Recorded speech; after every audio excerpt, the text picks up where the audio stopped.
So let's get our gloves on.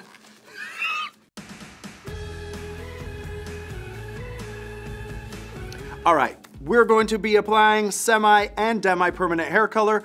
Now, who is a demi or semi-permanent hair color for? I would say it's for everybody.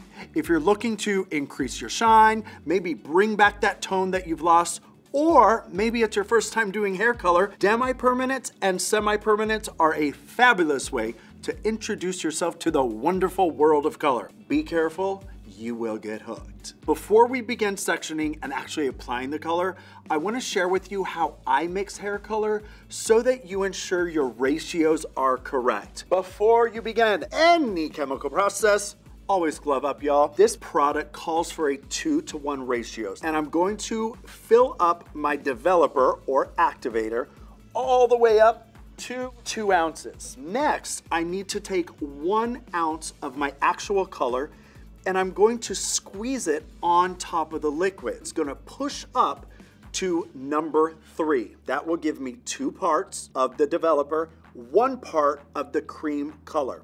Totaling 2-to-1, 3 ounces of color. This is our formulation. Secure your nozzle on tight. Before you shake it, get all of the oxygen out of it. Then place your finger over the nozzle spout and we're gonna shake. Shake. We wanna really get a shake it, shake it, shake it, shake it, shake it. Shake it some more. Shake it some more. Shake it some more. Shake it some more. Now let's apply.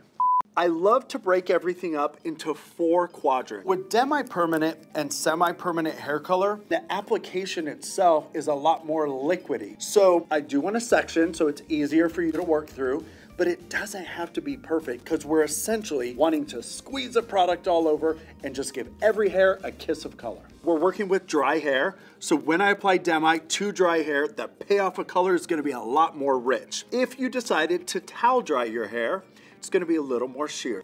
So let's begin working with this front quadrant. I always love to work with the front because if you happen to run out of hair color, you know what I mean?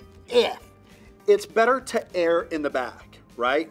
So that way when you run back to Sally Beauty, they can see your gorgeous hair color in front and you could find the exact color you need to match the back. Start in the front. The section sizes that I'll be taking are about 1/4 to 1/2 inch. It all really depends on your texture and your density. And because demi-permanent is a deposit only color, we can apply it to zones 1, 2, and 3 all at the same time. Here's what I like to do. Just take a squeeze out of my nozzle and just mush it through. Use your nozzle to help get you through this application quickly. You see here?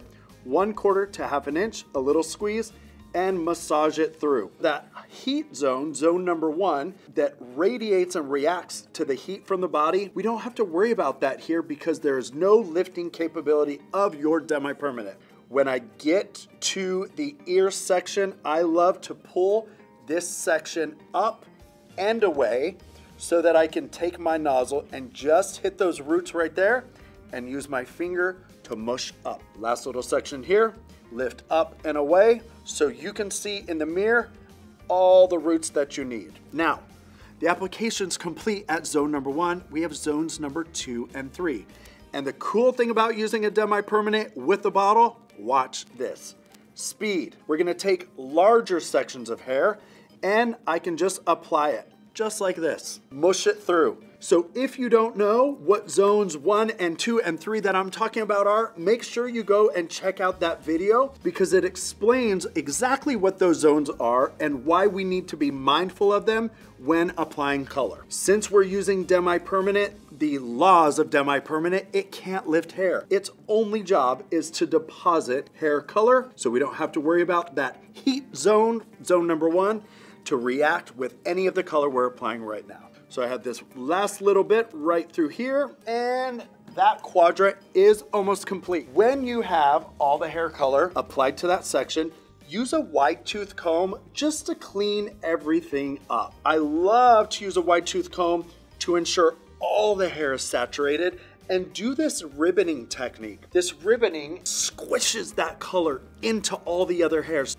that section's complete. So you've just finished applying all of your color to that section. And if you can see, we've got a little whoopsie-doopsie here. Before you just go and grab water and wash it off, take a washcloth or a paper towel and apply a little bit of shampoo to that cloth. Then take it and just wipe it away. Here's why. The moment you apply water to hair color, it oxidizes. And that's what's gonna stain your skin. So the shampoo is a surfactant. It's gonna bind to those oils and remove them before it stains your skin.